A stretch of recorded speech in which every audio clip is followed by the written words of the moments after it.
My dad called my promotion pathetic and praised his favorite son, until his son was exposed. The day my father found out the truth about Ryan, he went completely still for 3 full minutes.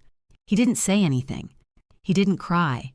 He just looked at the table, at the wine glass he had raised, seconds earlier to toast his eldest son, and he set it back down slowly the way you set down something that might shatter if it hears a loud noise.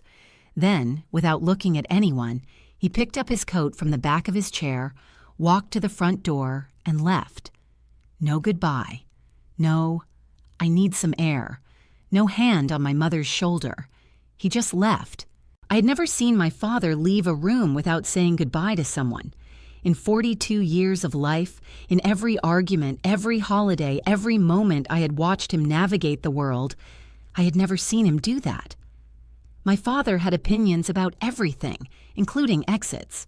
He believed firmly that a man who leaves without a word is a man who has run out of words, and running out of words, in Gerald Hargrove's worldview, was one step above a moral failure.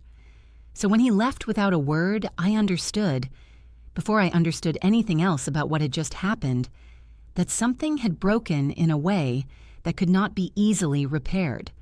The wine glass was still full. The lasagna my mother had spent 4 hours making was still on the table. Ryan's chair was empty, and outside we could hear my father's car starting, backing out of the driveway and disappearing down the street. Nobody moved for a long time. To understand what happened at that dinner, you need to understand something about the Hargrove family, not the version of the family we presented at holidays. The functional, moderately warm, occasionally loud extended family that gathered every few months for food and updates. The real version, the one with an architecture you had to live inside to fully map. My father, Gerald Hargrove, built a logistics company from nothing over the course of 17 years. He started in his early 30s with a single cargo van, a prepaid cell phone, and a spreadsheet he'd taught himself to use by watching tutorial videos on a computer he kept in the kitchen because we didn't have a home office. I remember sitting at the kitchen table doing homework while he was on calls with suppliers, his voice switching registers. Gentle with my mother when she asked a question, clipped and precise the moment he picked the phone back up. He was never a cruel man. I want to be clear about that from the beginning, because what I'm about to describe could be read as the story of a villainous father, and that's not the story I'm telling. Gerald Hargrove was not a villain. He was something both simpler and more complicated. He was a man with a hierarchy, and that hierarchy had been built so long ago and reinforced so many times that he genuinely could not see it as a choice. It just was, the way gravity is. By the time I was 12, Hargrove Freight had 48 employees and contracts with 2 regional grocery chains. By the time I was 18, the number was closer to 90 employees, 4 contracts, and a small fleet of refrigerated trucks my father had bought secondhand and maintained obsessively. He knew the service history of every one of those trucks, the way some men know the career stats of baseball players. He could tell you the mileage, the last oil change, the name of the mechanic who had looked at it. Numbers were his native language, concrete, measurable, verifiable numbers. He believed in merit the way some people believe in God, not with doubt, not with nuance, but with the full-body certainty of a man who had watched the principle work in his own life. The problem, as I would come to understand it over many years, was that he had decided very early on where each of his sons fell in the hierarchy of merit. And once Gerald Hargrove made a structural decision, it was easier to move a load-bearing wall than to change it. His eldest son, my brother Ryan, had been identified as the one with potential, the one who would carry the Hargrove name forward in some significant way. Ryan was 2 years older than me. He had our mother's easy smile and a version of our father's confidence that had been refined somewhere along the way into something smoother and more persuasive. Ryan could walk into any room and within 30 seconds identify the most important person in it and begin directing his attention there. It was a gift, genuinely. I say that without resentment. or at least, without as much resentment as you might expect. Ryan was charming in the way that certain people are charming, where the charm isn't performance, it's just the texture of how they move through the world. What took me longer to understand was the difference between being charming and being competent, between seeming like the most capable person in the room and actually being the most capable person in the room. The gap between those two things is usually invisible in good times.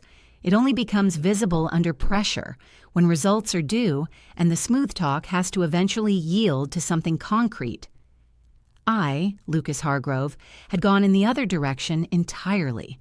Industrial engineering degree from a state school, a job at a mid-size manufacturing company called Meridian Components, which made precision parts for the aerospace industry and was not the kind of company anyone talked about at dinner parties. No disruption narrative, no vision deck, no LinkedIn posts about thought leadership. Just work. The kind that shows up in spreadsheets nobody reads except the person who made them and their direct supervisor. My father's assessment of my career, delivered across many years in many different forms, could be summarized as adequate. Not a failure, not an embarrassment. Adequate in the way that a reliable car is adequate. You're glad it runs, you don't write poems about it. So when I called him on a Thursday afternoon in March to tell him that I had been promoted to Director of Operations, with a 34% salary increase, my own team of 11 people, and a mandate to restructure the entire production floor workflow, I should have known what I was going to get. I didn't know. I still hadn't learned. The phone rang 3 times. He picked up. "Hey, Dad, got some news." "Yeah?" I could hear him at his desk, the sound of papers being moved. "I got promoted, Director of Operations. It's a significant jump. I'll be managing the whole production side, 11 direct reports. They bumped my comp by 34%. A pause. Not a long one. Long enough. "That's good, Lucas." Then, without a beat, "Ryan's closing a 7-figure contract this week. I'll tell you about it at dinner." And that was it. That was the whole conversation. I held the phone for a moment after he hung up. Then I called my mother, who cried, who said she was proud of me, who asked if I wanted her to make lasagna at the family dinner, and I said yes because there was nothing else useful to say. I want to pause here and say something honestly. I was not the victim of this story. I need to establish that clearly before going any further, not because I'm trying to seem like a bigger person than I was, but because the story only makes sense if you understand where I actually stood. I was 38 years old. I owned my apartment. Not renting, owned. Bought it 4 years earlier with a down payment I had saved over a decade of careful spending. I had a girlfriend named Sarah who was patient with my silences and occasionally too direct about my blind spots, which is the best kind of person to have in your life. I had a career that, by any objective measure, was solid and growing. I slept well most nights. I was not in crisis. But there is a difference. And I think most people reading this will know exactly what I mean. Between not needing something and not feeling the absence of it. I did not need my father's approval to function, but I still felt the space where it wasn't. Family dinners had a particular dynamic that I had cataloged over years. They functioned in practice as progress reviews. Ryan's progress specifically, with periodic courtesy checks on the rest of us. My mother would cook, always something elaborate, always with more effort than the occasion technically required, because feeding people was how she loved them, and she loved us all fiercely. And sometimes feeding people is the only channel available to you. My father would sit at the head of the table, and the conversation would find Ryan the way water finds a drain. Not aggressively, just naturally, inevitably, because that was the direction of the slope. My mother tried. She was always trying. "Gerald, tell them what Lucas did with the workflow system." And my father would look up from his plate with the expression of a man being interrupted during a complex calculation. Say, "Ah, yes, Lucas is doing well," and turn back to ask Ryan about the quarterly review, the new account, the conference he'd attended. I had learned, somewhere in my late 20s, to stop expecting anything different. That sounds bleak, but it was actually clarifying. Once I stopped waiting for the acknowledgement to arrive, I started building things that didn't require it. I got good at my job in the specific way that people get good at things when there's no audience, deeply, quietly, without any of the performance that usually comes with visibility.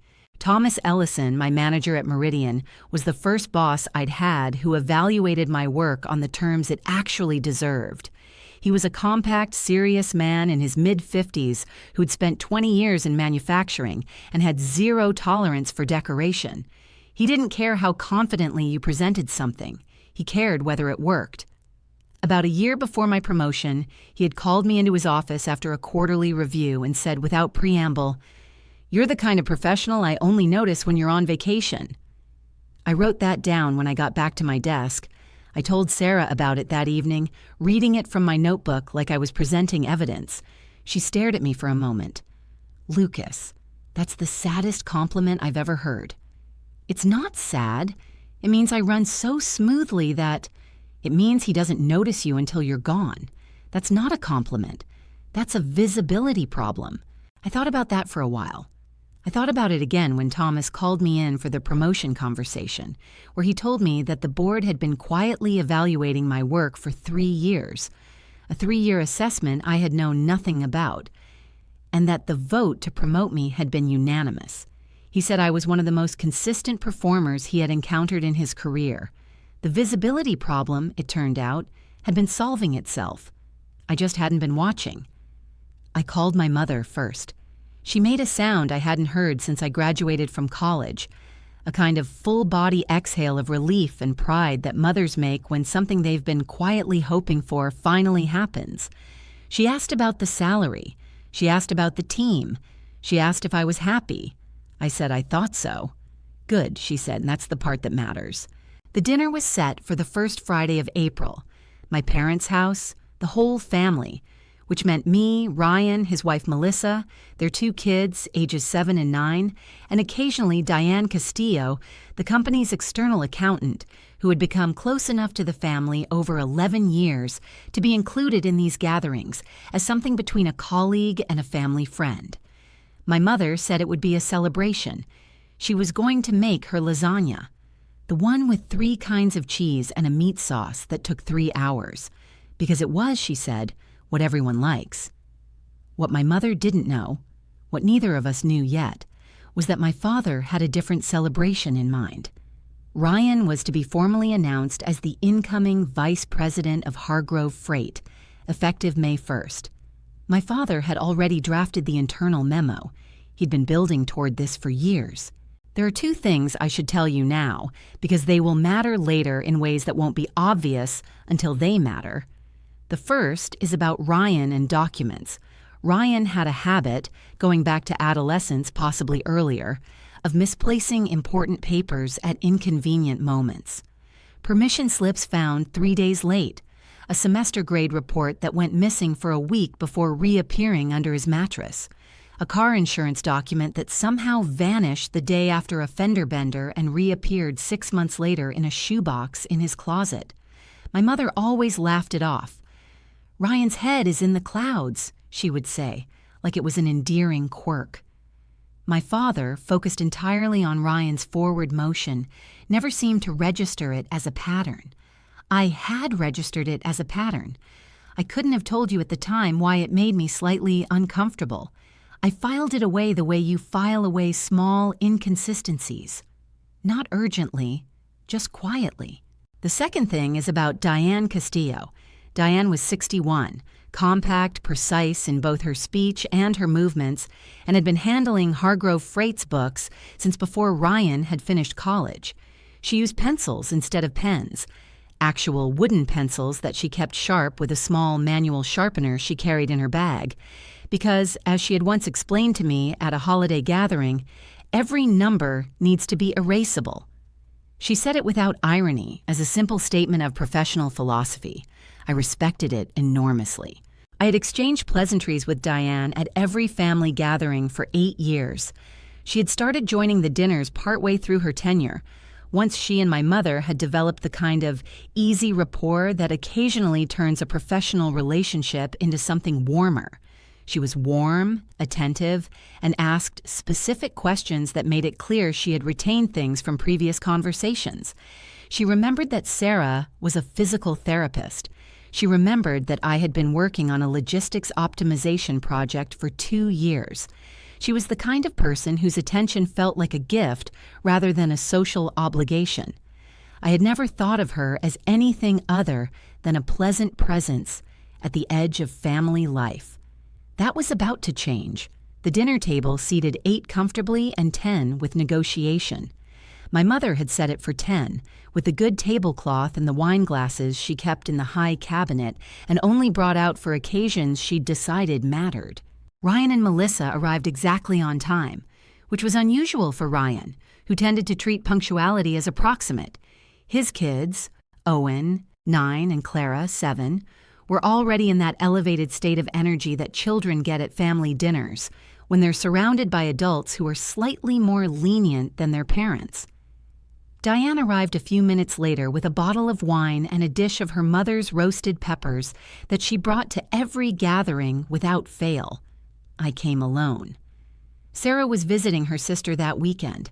I had told her she didn't have to rearrange her plans for a dinner that was, if I was being honest with myself, unlikely to be something I needed moral support for. I was wrong about that, but I didn't know it yet. Dinner began at 7. My mother's lasagna appeared from the oven at 7:15, filling the house with that smell that is specific to slow-cooked meat and melted cheese and decades of family memory. My father opened wine. Ryan told a story about a meeting that had gone sideways and righted itself. The kids were briefly loud and then successfully managed by Melissa. Everything felt normal. At 7:15, my father stood up. He didn't tap his glass. He just stood, which was enough to quiet the table, because my father standing was a signal the family had learned to read over 40 years. "I want to make an announcement," he said. He was smiling. Not the easy social smile, but the contained, satisfied smile of a man who has executed a plan. Starting May 1st, Ryan is officially the vice president of Hargrove Freight. The table responded the way tables respond at these moments. Applause, the warm sound of people who are genuinely pleased, mixed with people who are performing genuine pleasure because the occasion requires it. Melissa looked exactly as proud as a wife is supposed to look. Ryan did the smile, the particular smile I had watched him deploy my entire life, the one calibrated to signal both surprise and inevitability, as if to say, I didn't expect this, but of course it was always going to happen. He was not surprised. He had known for weeks. My mother had accidentally let it slip during a phone call and then called me in a panic asking me not to mention it, as if I would. I applauded. I was genuinely not bitter in that moment, or genuinely not only bitter. Ryan was about to be VP of a company our father had built. That was a real thing with real weight. It deserved acknowledgement. It was 15 minutes later, during a lull, that my mother turned to me. "Lucas, tell your father about your news." The table shifted. Small conversational turns always produce these micro shifts in group attention, like a school of fish changing direction. My father looked up from his plate. "Lucas," he said, locating me at the table with the mild surprise of a man who has just remembered a room contains more furniture than he'd been looking at. "Got promoted in March," I said. "Director of Operations, 34% raise. I'm running a team of 11 now." He nodded. Then, in the tone of someone making an observation rather than a judgment. The tone that made it worse, actually, than if he'd been cutting. "That's good. Though it's different, isn't it? Ryan's at the strategic level now. You're in a third-party company." A small gesture, inclusive of the table. Different trajectories. Different trajectories. He had already turned back to Ryan. They were discussing the VP announcement, the wording of the internal memo, the suppliers he would need to meet with in his new capacity. I looked at my lasagna. There is a particular quality to being dismissed by someone who loves you, and my father did love me, in the specific, limited way available to him. That is different from being dismissed by a stranger. A stranger's dismissal is external. It touches the outside of you and slides off. A parent's dismissal goes deeper because it carries authority. Not the authority you grant it, the authority it arrived with before you were old enough to audit it. Different trajectories. Not wrong exactly, technically different trajectories, but the hierarchy underneath the words was the same hierarchy that had always been there, the same one my father had never once examined, never once questioned, because it had always produced results he was satisfied with. Ryan upward, Lucas adequately somewhere. The map settled. I understood in that moment clearly and without drama, the kind of son a man like Gerald Hargrove loved but never worried about. And not worrying about someone is a form of not seeing them. It takes more attention to let something concern you than to let it drift comfortably in your peripheral vision. I was going to go home after dessert, I decided. I was going to call Sarah and tell her how it went, and she was going to say, "I'm sorry, that's awful." And I was going to say, "It's fine, it was what I expected," and we would talk about something else, and I would go to sleep, and by morning it would be in the category of things that are just true about your life. But then Ryan's phone lit up. He had it on the table, face up, which was unusual. He typically kept it in his pocket at family dinners. It buzzed once, twice, and he glanced down. The expression that passed across his face was brief and immediately suppressed, but I was watching, and I saw it. It was not alarm. Alarm is reactive, sudden. This was recognition, the look of a man who receives a message he has been expecting to receive, and whose timeline has just been compressed. He excused himself, said he needed to make a quick work call, stood up, tucked his phone into his shirt pocket, and left the dining room. The table filled the absence with conversation. My father and Melissa discussing the logistics of the VP transition, the kids negotiating over the last piece of garlic bread.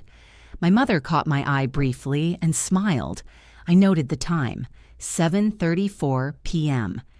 I also noted, though I could not have told you why, that Ryan had not gone to the back porch where he usually made calls. He'd gone to the front of the house, toward the door. Ryan came back 12 minutes later. I know it was 12 minutes because I had been watching the clock in the way that people watch clocks when they are trying to avoid looking like they are watching something else. The kids had been settled into the living room with a tablet. My father had opened a second bottle of wine. My mother was talking to Diane about a mutual acquaintance from the church choir. Ryan returned to his seat, picked up his fork, and rejoined the dinner as though he had never left. The recomposition was flawless. He asked my father a question about a supplier in Atlanta, listened attentively, offered a follow-up. His posture was easy, his voice was level. Too easy, too level. I had grown up watching Ryan manage rooms. I knew what his natural ease looked like, and I knew what his performed ease looked like. They were almost identical. That was the talent, the narrowness of the gap, but not quite. Performed ease has a quality of slightly too much attention to its own expression, like a person who is watching themselves relax. Ryan was watching himself relax. I ate my lasagna. I said nothing. I didn't know at that point what I had seen. I only knew I had seen something. After dinner, while my mother served coffee and my father and Ryan moved to the living room to continue their conversation about the VP transition, the formal announcement, the board communication, the press release my father had already apparently drafted, I went to the kitchen for a glass of water. Diane was in there. This was not unusual in itself. Diane often drifted to the kitchen after dinner, helping my mother or simply stepping away from the main social gravitational pull for a few minutes. What was unusual was what she was doing when I came in. She was washing a coffee cup, slowly, with a level of care and attention that was disproportionate to the task. The cup was already clean. She was running it under the water and rotating it carefully, the way you handle something fragile. But there was nothing fragile about a ceramic mug. When she heard me come in, she looked up.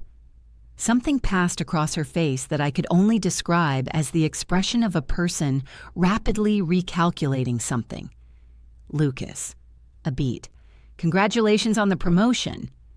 "Thank you, Diane." She held my eyes for a second longer than the pleasantry required, not uncomfortably, just longer. A second that had weight in it. Then she turned back to the cup, and I filled my glass, and we exchanged a few sentences about something I don't remember. The weather, I think, or my mother's lasagna. And I went back to the living room. But that second stayed with me. Diane Castillo was a woman who, in 11 years of acquaintance, had never wasted a unit of attention. Her pleasantries were genuine because they were chosen. Her silences were precise. A second of extended eye contact, from Diane, was not filler. It was information. I didn't know what information. I didn't pursue it. I had too much occupying my internal space that evening. My father's words were still sorting themselves into their correct emotional categories. And asking Diane what she had meant would have required a presence of mind I didn't have. I would think about that second for the next several weeks. After the coffee, after the plates were cleared and the kids were retrieved from the living room and dressed in their coats, there was the usual slow dissolution of a family gathering. Conversations finishing, keys located, leftovers being organized by my mother into containers that she would distribute with the precision of someone who had been doing this for 40 years and knew exactly who would eat what. I said my goodbyes. My mother hugged me a beat longer than usual, and when she pulled back, she looked at me with an expression I recognized. The expression of a woman who wants to say something and has calculated that now is not the right time. "It wasn't fair, Lucas," she said quietly. "What your father said about the trajectories. It's fine, Mom. It isn't." She straightened my collar, which didn't need straightening. "I'll talk to him." "You don't have to." "I know I don't have to." She gave me a look that was tired in a very specific way. Not the tiredness of someone who is exhausted, but the tiredness of someone who has been making the same argument against the same wall for 20 years and has learned to be strategic about when they push. "I'll talk to him when the timing is right." I thanked her. I said it was a good dinner. I went to get my coat from the front closet. Ryan was in the hallway. He was already in his coat, fully dressed for the outside, which was unusual because Melissa and the kids were still in the living room, a good 10 minutes from departure. He was looking at his phone. When I came around the corner, he put it in his pocket. "Hey," he said it easily. "Good night?" "Good enough," I said. A pause. Then, "Hey, are you passing the office on your way back?" The Hargrove Freight office was in the industrial district on the east side, a good 20 minutes out of my way. "No, I'm going straight home. Why?" "I left a folder there. I need it before tomorrow morning." I watched his face as he said it. Not the content, the texture. There was something underneath the casualness that was doing a lot of work, the way a sentence sounds when it has been prepared rather than improvised. "Can it wait until morning?" "I have an early call. I'd go myself, but—" A small gesture toward the living room. "Melissa wants to leave directly." I told him I wasn't passing the office and couldn't make the detour. He nodded, accepted it without complaint. But the calculation I had seen in his face after the phone call was visible again, briefly. The expression of a man absorbing a variable and adjusting his plan around it. "No worries," he said. "Take care of yourself." He went back toward the living room. I put on my coat and left. On the drive home, I thought about the folder, about the urgency, about the text message, and the 12 minutes and the too easy relaxation. I didn't know what any of it meant. I knew only that Ryan, who had never asked me for a favor he couldn't ask casually, had asked me for something he needed urgently and had been very careful to seem like he didn't. In the days that followed, the world reassembled itself into something that looked like normal. Ryan's vice president appointment was announced internally on Monday morning. An email from my father to all Hargrove Freight staff, formal and precise. The language of a man who had been building toward this moment for years and was not going to waste it on informality. Ryan forwarded it to me with a thumbs-up emoji. I responded in kind. LinkedIn post followed on Tuesday. My father and Ryan at the conference room table, both in suits, both looking at documents with the focused energy of men doing important things. 74 reactions, including mine. I went back to Meridian Components on Monday. My team had a project entering its final execution phase, a production floor reconfiguration I had been designing for 8 months. The work was absorbing in the way I had always preferred my work to be absorbing, technically complex with enough moving parts to require genuine attention. I arrived early, left late, and filled the days with the particular satisfaction of watching a system you built begin to function the way you intended. Sarah came back on Sunday night. We had dinner, and I told her about the family dinner, and she said, "I'm sorry, that's awful," and I said, "It was what I expected." And she looked at me with the expression she used when she thought I was understating something but had decided not to push it. We watched television and went to sleep, and by the next morning it had moved to its correct position in the archive of things that are simply true about your life and cannot be changed. 2 weeks passed, then 3. The VP announcement settled into the background.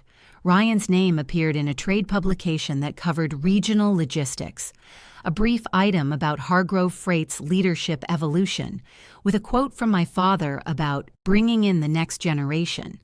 I read it once and closed the tab. By mid-April, the dinner felt finished. My father had the son he wanted where he wanted him. I had my promotion and my project and my life. The universe had reached its usual state of equilibrium. Slightly uneven, but stable, and stable was functional. I was in my car on a Tuesday afternoon, leaving the Meridian parking lot after a long review meeting, when my phone rang. The screen said, "Diane Castillo." I pulled over. I had not heard from Diane since the dinner. I had no reason to hear from her. We were not close in the way that produces independent contact, only in the way that produces warm hellos at family gatherings. The fact that she was calling my cell phone was, in itself, unusual enough to make me pay close attention to the quality of her voice. When I picked up, "Lucas." A pause. "Is this a bad time?" "No." "What's going on, Diane?" "I need to ask you something, and I want you to understand why I'm asking before I ask it." Her voice had the quality I had heard from her before. Measured, precise, each word placed intentionally. "Do you have any financial involvement with the operations side of Hargrove Freight? Any accounts, any contracts, any administrative access?" "No. I've never worked for my father's company. You know that." "I know. I needed to hear you say it." A short silence. "I'm doing the quarterly close. I found some inconsistencies.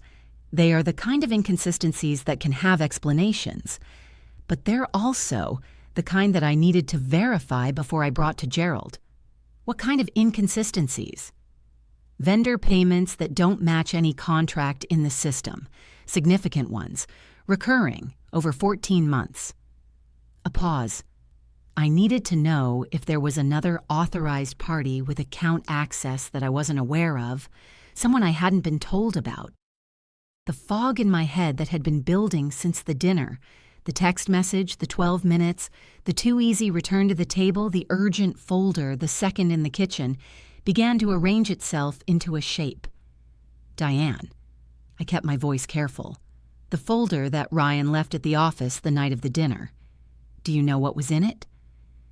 A silence that was different from the previous silences. Longer, weighted in a different way. "How do you know about the folder?" "He asked me to pick it up on my way home. I said I wasn't going past the office." A pause. "Why? What was in it?" Another long silence. When she spoke again, her voice had the quality of someone who has just made a decision they had been holding off making. "Can we meet? Not on the phone." We met at a coffee shop 3 days later, not near the Hargrove Freight office, not near Meridian. A neutral location Diane had chosen, a small independent place in a neighborhood neither of us worked in, the kind of choice that carries its own message about how carefully she was managing this. She arrived before me. She was at a corner table, her back to the wall in the way of someone who wanted to see the entrance. There was a coffee in front of her and a notepad, closed but present. When I sat down, she waited for the table next to us to empty before she began. "I want to start by telling you what I found in the office," she said. "And then I want to tell you what I think it means, and I want you to hear both things before you say anything." I nodded. She had arrived at the Hargrove Freight office at 8:30 on the Saturday morning after the dinner, earlier than her usual 9 o'clock start, because she wanted to finish the quarterly close before noon. The office was empty at that hour, which she expected.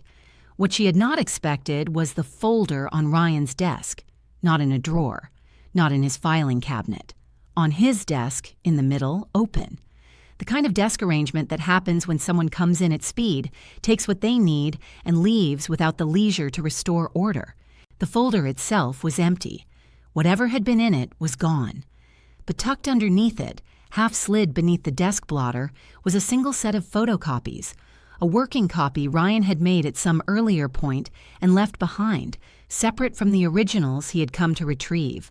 She almost missed it. She would have missed it, she said, if she hadn't moved the folder to set down her bag. She had not looked at the copies immediately. She was there for the quarterly close, not to examine Ryan's documents. But the close had taken her to the accounts payable records, and it was in the accounts payable records that she had found the first inconsistency, then the second, then the third. And then she had looked at the copies. What was inside the photocopies were contracts, specifically 3 service agreements between Hargrove Freight and a vendor called RH Solutions and Consulting LLC. The contracts described strategic consulting services, broad language, vague scope, the kind of language that fills space without specifying deliverables, standard payment terms, 30 days net, rates that were within the range of what a consulting firm might charge, not obviously inflated, not obviously below market. What was not standard was what happened when Diane checked the vendor file. RH Solutions and Consulting, LLC, had been registered in a state that was not the one Hargrove Freight operated in, with a business address in a small town that Diane had looked up and found to be a mailbox service center on a commercial strip. The registered agent was a name she didn't recognize. The company had no website, no professional presence, no digital footprint of any kind that corresponded to an active consulting operation. It had been incorporated 18 months ago. Diane had then gone back through the accounts. Over the 14 months prior to the quarterly close, Hargrove Freight had made 12 wire transfers to RH Solutions and Consulting LLC. The total was $342,000. She had searched the contract files, the centralized record of every service agreement Hargrove Freight maintained, for the consulting contracts. They were not in the system. The photocopies tucked under Ryan's desk blotter were the only record outside of his own possession.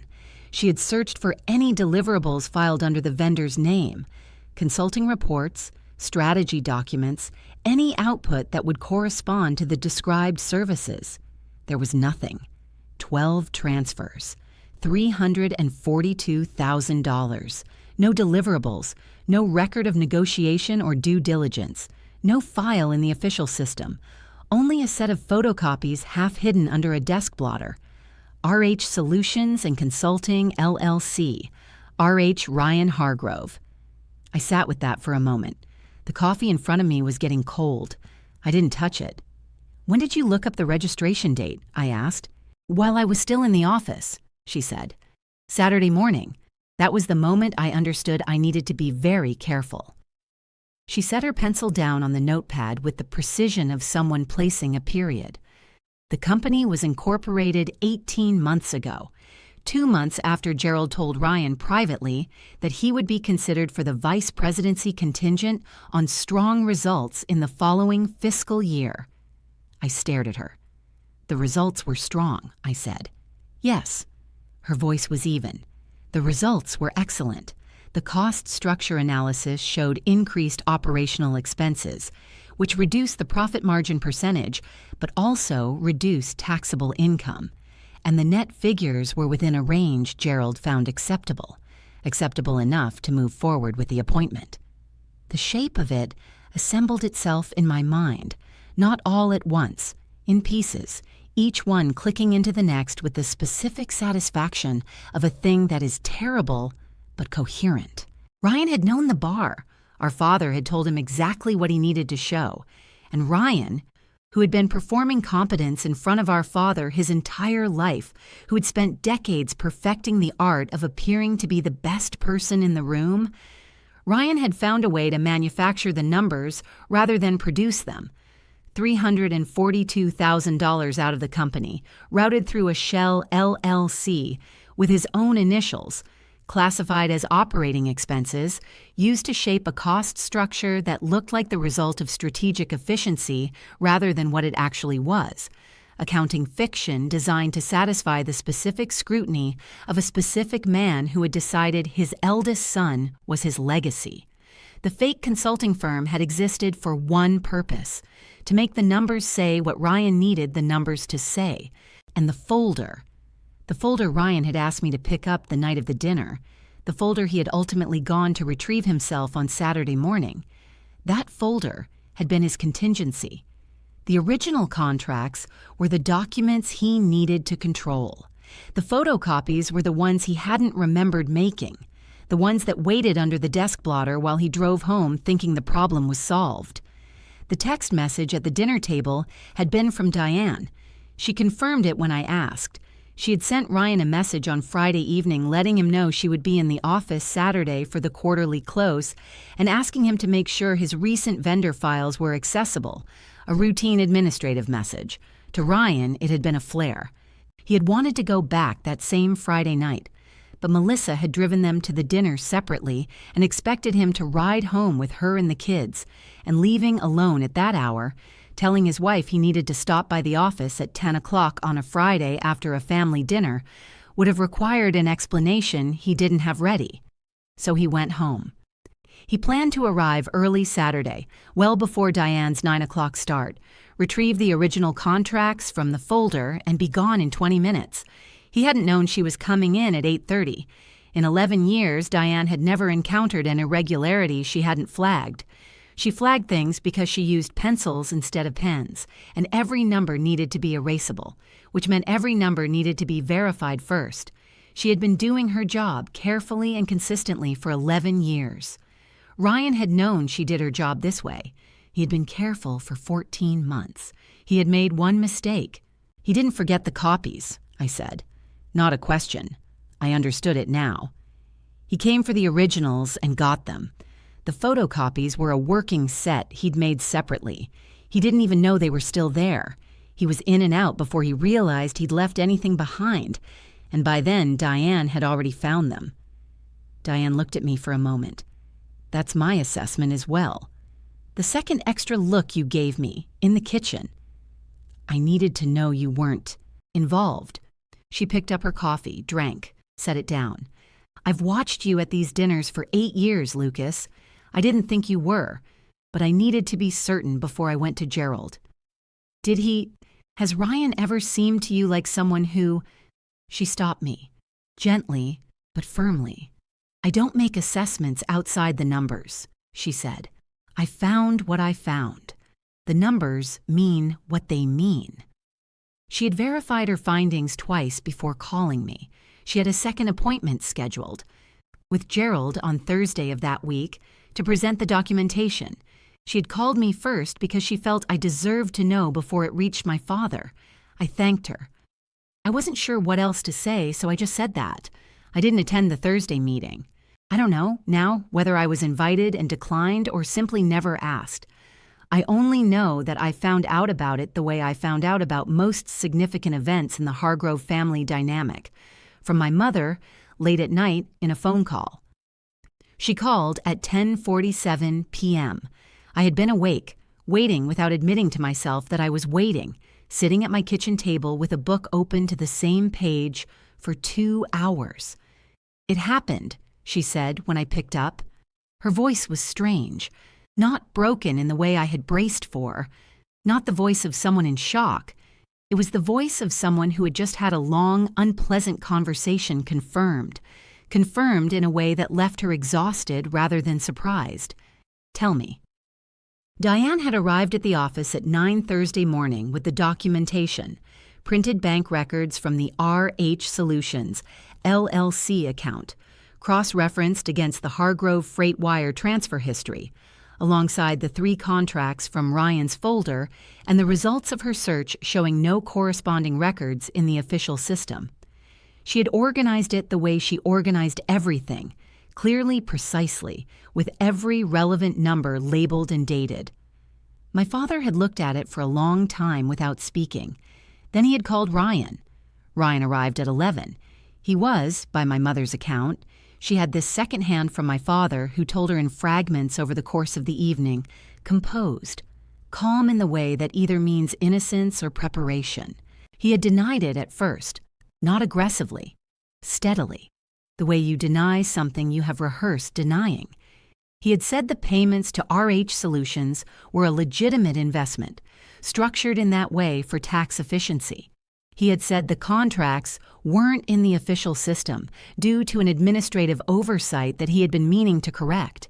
He had a plausible answer for each piece of the documentation in isolation, delivered with the confidence of a man who had been making rooms believe him for his entire adult life. My father had listened to all of it. Then he had asked, in the flat tone of a man who has already decided what is true and is now testing it, "Show me the tax documentation for these payments." Ryan had said it was with his accountant. My father had said he would wait. Ryan had said he would go and retrieve it. He had left the office at 11:42. He did not come back. He called 2 hours later from what my mother believed was a parking garage based on the acoustic quality of the call. He said he needed more time to organize the documents. He would have everything ready by tomorrow. He was sorry for the confusion. My father had not responded. He had let the silence extend until Ryan had said, "Dad," and then he had said quietly, "I'll talk to the attorney tomorrow." And then he had ended the call. The attorney, the company's corporate lawyer, a woman named Patricia Chung, who had worked with Hargrove Freight for 9 years, had reviewed Diane's documentation on Friday and confirmed what it said.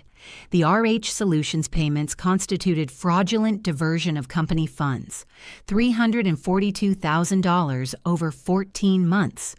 The shell company, the fabricated contracts, the absence of any corresponding services. It was straightforward, if not simple.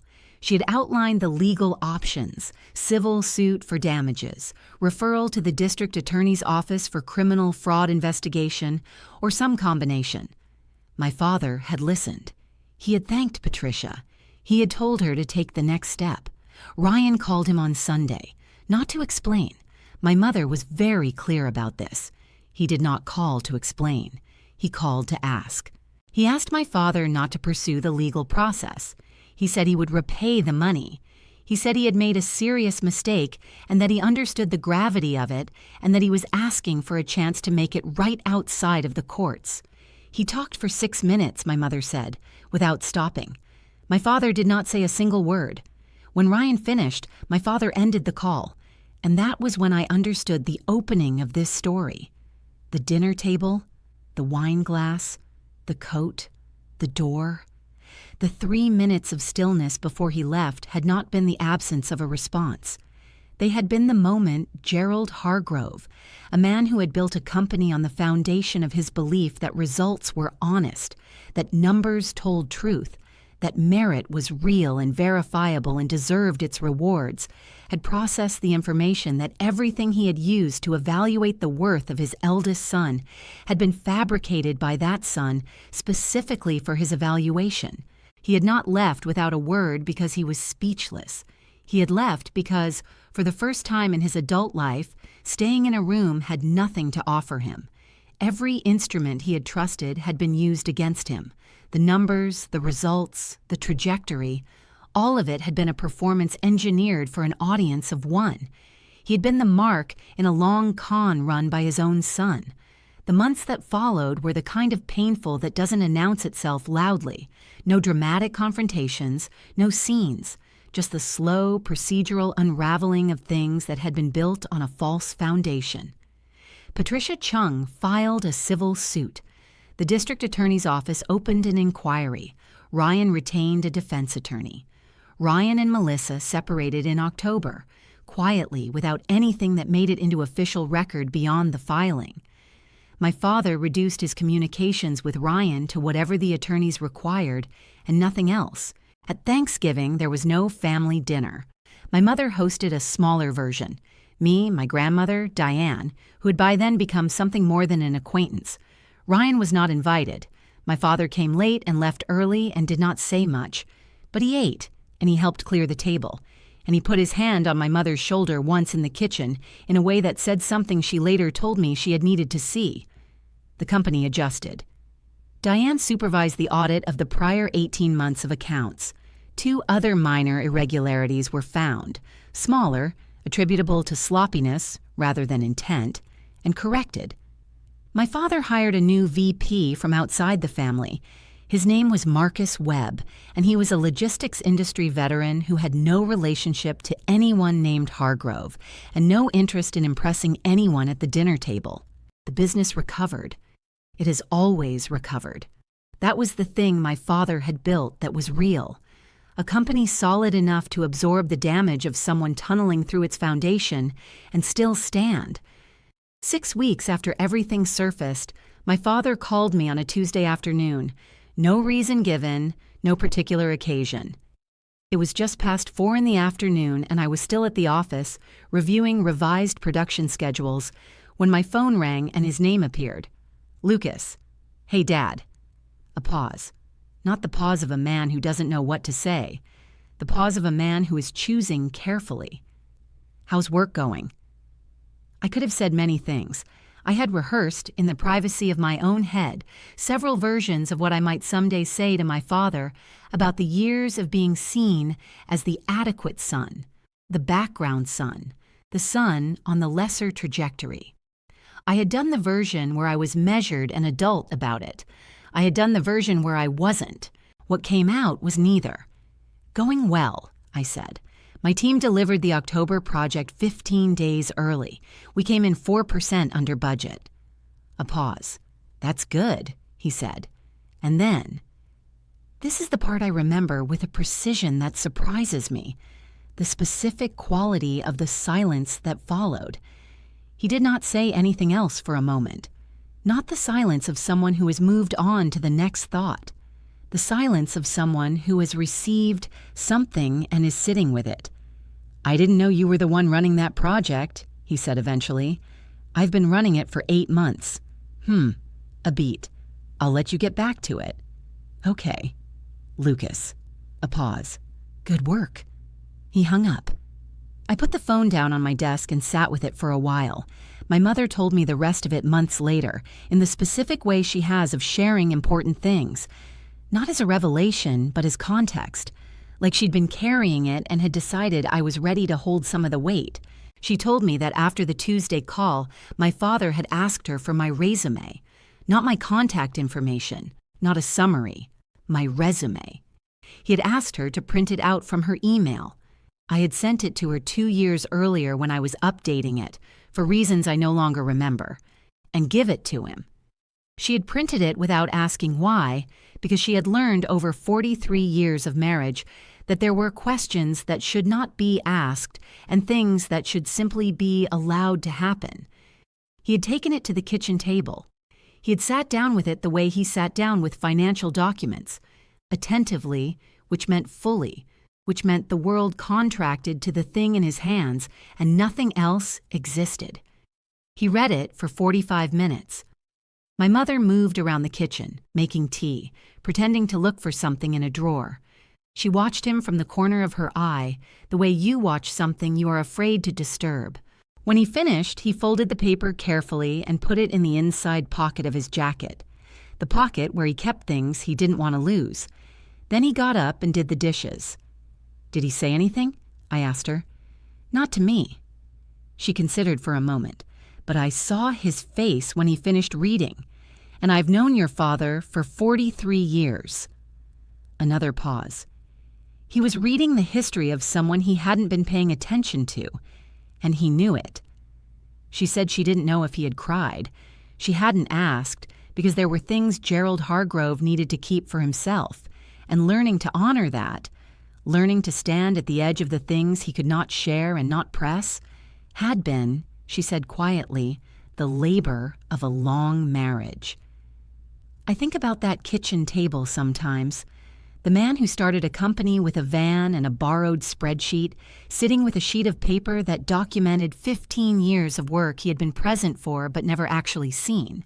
There is something in that image, not comfortable, not resolved, but true, that I keep returning to.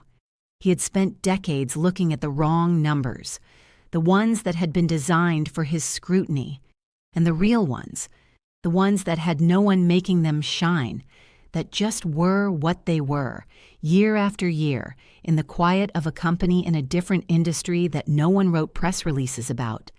Those had been sitting there the whole time, patient, legible, waiting for the moment someone decided they were worth reading. He read them at a kitchen table when he was 66 years old. It was not the moment I would have chosen. It was not the acknowledgement I had imagined receiving in the years when I still imagined receiving it. There was no apology. There was no direct address of what had been missed or minimized. There was just a man, alone with a piece of paper, sitting with what the years had actually been. I don't know what he felt. I know what I felt when my mother told me. Something between grief and relief in a proportion I still haven't fully worked out. Not vindication. That's not the word for it. More like being seen, finally, by someone who had stopped looking. Even if the seeing happened in private, even if it happened late, even if he had to lose one son to notice he had another. There is a kind of justice in that. It's not the kind I would have designed, but it's the kind that happened. And some things, I've learned, are only true because they happened rather than because anyone intended them. You can spend a long time waiting for the deliberate version, or you can accept the accidental one and live with it and let it mean what it means. I had a conversation with my father at Christmas that year. Nothing significant. The kind of conversation that would read, to an outside observer, as ordinary. He asked about the project. I told him about the project. He said it sounded like good work. I said it was. But he looked at me while I talked. The whole time I talked, he looked at me. And for someone who had grown up being looked past, I want to tell you, that is not a small thing. That is not a thing that should be small. A person looking at you, fully, without distraction, without already moving to the next point of interest in the room, is a form of respect that doesn't require words, that doesn't need to be named or acknowledged to be real. My father looked at me while I talked. That's where I'll leave it.